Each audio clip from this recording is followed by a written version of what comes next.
My name's Chris Baker with Baker DMM, and this is our Video Digest newsletter. Topic of today's newsletter is going to be protecting the house. And before I jump into our discussion, I want to read you some information. It's actually from the American Kennel Club, and it's about Rottweilers. And it states that Rottweiler has an inherent desire to protect home and family and is an intelligent dog of extreme hardness and adaptability with a strong willingness to work, making them especially suited as a companion, guardian, and general all-purpose dog.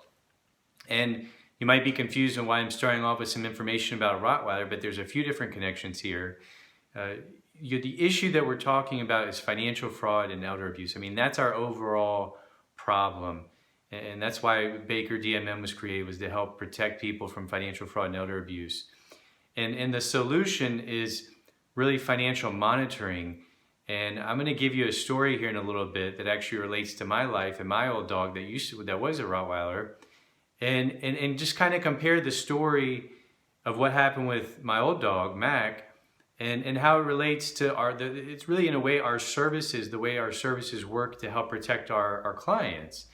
And I have a real life case study of a client to talk a little bit further about, and to just kind of push the point forward even more on how we help people in our community. And really, just like they talk about the Rottweiler, a great companion, a guardian, and someone that's there that is there to protect your family, or in this case our clients. And so that's where how all this stuff kind of really ties in. And so regarding my story and my dog's name was Mack, and he was a Rottweiler. I got him when I was in high school from my sister's high school boyfriend. He ended up having a couple of dogs, a male and a female. They had a litter, gave me pick of the litter. And before I knew it, I had my own dog and raised him and trained him, and was just a really, really cool dog. It was just, everybody loved him, loved the family. I mean, he was a family member. My brother loved him. Everybody that actually got to know the dog loved him. He was this big 150-pound dog, but the reality is if he knew you and you got to know him, I mean, he couldn't hurt a fly. Now, on the flip side of that, like in the story I'm going to tell you, now that's not to say that he would never protect his family unit or his property. If someone came onto the property that he didn't know was welcomed, he had a real deep bark, and he would totally let everybody know, and the people coming onto the property, like, hey, I don't know you, you shouldn't be coming around here. And trust me, when you hear a 150-pound Rottweiler bark, you pretty much know most people aren't going to come anywhere near the house if they have half a brain. And we never had any issues, needless to say, with anyone ever coming near our house.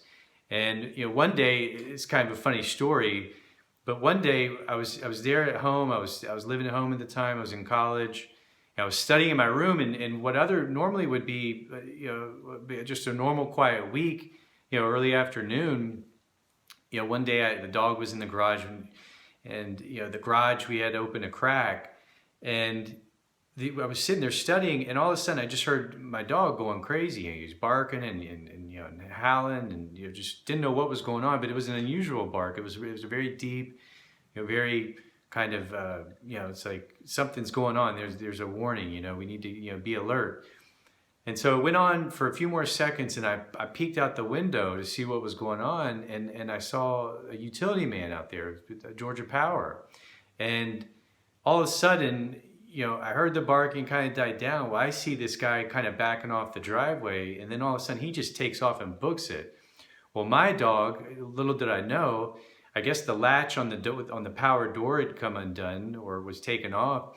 And he had lifted the garage door, literally kind of snuck underneath it, and then lifted it with his head. So he lifted the whole garage door up and took off after the power man. And meanwhile, I'm up in my room, and I see the power man start to take off. So I'm start bolting it down the stairs and try to run outside to catch him and make sure that my dog doesn't go after him. Well, Mack had chased the guy down the driveway into the cul-de-sac. The power man, he runs to the next street over, or the next house over, runs behind the bushes, fearing for his life. Meanwhile, my dog, he was aggressive to the point that he said, look, get off the property. But the thing is, He went to the edge of the property line, and then he didn't chase the guy. He didn't just, go attack someone just to attack him. He was simply protecting his property. He's protecting his family, his property.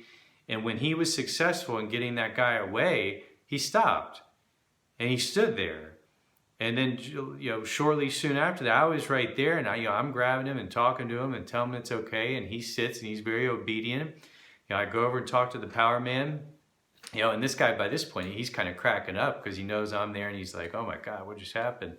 And he kind of made a joke. He was like, "Man," he was like, after having something like that happen, you sure don't need any coffee. And, we laughed about it, and everything was fine. And another funny thing, he actually had like a handheld, computer. This is probably, I don't know, roughly 15 years ago. And in the computer, it said, warning, there's a big dog in the, in this area or at this house. And he knew he got the warning, it told him, but I don't know. I don't know why he probably should have been a little bit more cautious, going around the house. I guess maybe he thought with the garage there, nothing would happen. But so in that story, in that case, the guy, the dog didn't know who it was. He said, "Look, get away, back away from the house." And he was very successful in doing that. Once I came out, once we were all there connected, Mack knew he was okay, and everybody was friends and everything was fine. So much in the same way, with what we do for our clients, particularly our clients with cognitive and physical impairments, we are there to protect them, to be their guardian, to watch over them, and to be their extra set of eyes and ears.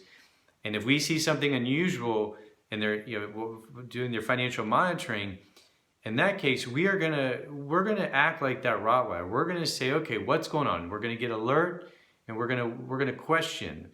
Okay, this person's budget's $2,000. Why is it $3,000? Normally their landscaping bill is $300. Why did they pay $1,000 this month? Why is the city charging them $10,000 for water? Why they keep giving their children or their one daughter or their one son checks for thousands of dollars? We're going to see these unusual items, and we're going to question them, or we're going to investigate it. We're going to get to the bottom of it. We're not the police.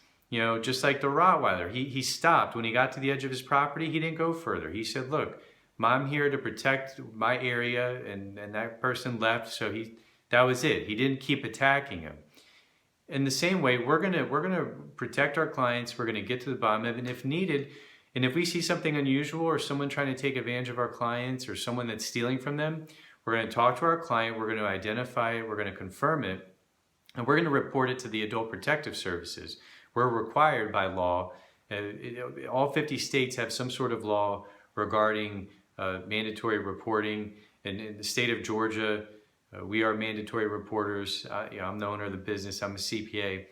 And we're going to report that to the Adult Protective Services. They will then investigate the matter and talk to our client. And if they find that there is criminal activity, then they'll push the case on to the police. And then in that case, the police will then make it a criminal case or whatever jurisdiction it falls under, whether it's police, sheriff, or whatever law enforcement agency takes it.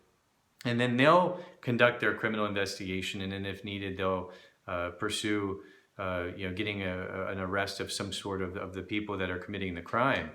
But we are there on the front lines. We're there to watch over our client, to protect them. In the last year, 2017, we had a client in particular, a woman who really didn't have many friends or family around. She had been neglecting her health, neglecting her financial health, and really she was a mess. When we were introduced to her through a home care company, she was not doing anything with her money. She almost got evicted from her apartment. We helped her get a check to her apartment complex to help her avoid eviction, which was just a wonderful thing. And to this day, I mean, she's just so grateful for that. And once we started monitoring her accounts, I mean, we just left and right. We were seeing bank fees, bank charges, paper fees, and her just making sure that taking care of the fees, trying to cut those out because they were unnecessary, and then just making sure the right items were being paid. And and in the beginning there were no real issues, but the key, she got released from a hospital in November, and once she got released in November, as we were monitoring, started seeing more charges pop up. Well, in the beginning, we thought, well, that was probably her just out in the community. Well, come to find out, the charges weren't her. She had befriended her taxi driver, her Uber driver, and he became friends with her and said, I want to help you. Well, she was trying to do the right thing and try to save some money by not having to pay other senior care businesses. But it backfired because she ended up giving her financial information to this gentleman. And then this gentleman proceeded to rack up almost $3,000 in charges on her debit card.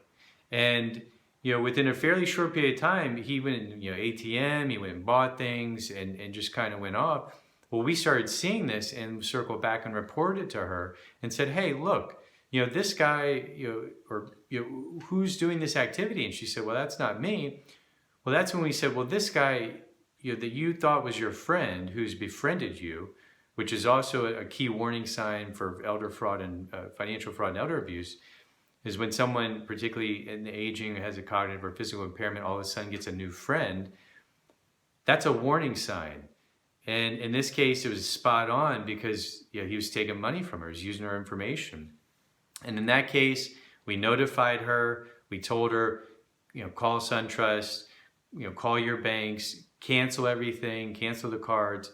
Well, she did that. We also made a report to the Adult Protective Services, and they're doing their investigation. They're going to contact her about how they're going to move forward with the case. But it's extremely challenging. And if this person didn't have us there monitoring her accounts, I mean, he could have just kept spending. I mean, he might still be spending. In this particular case, this person does have a nest egg and some savings.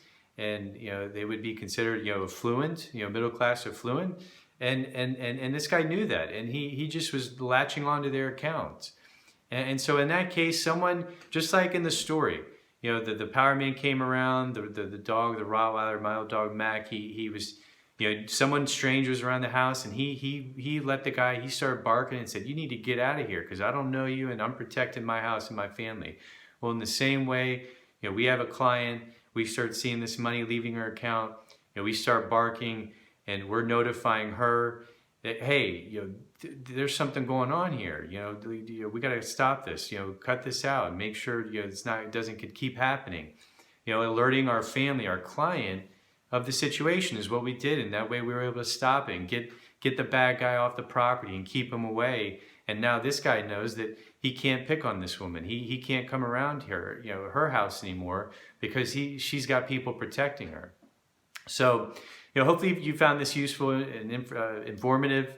The issue is financial fraud and elder abuse, and the key is financial monitoring. And just had a nice story of how to tie that in with my old dog Mack and kind of illustrate what he did that day when I was in college and how we do that with our clients. And that's why we're here, to protect people.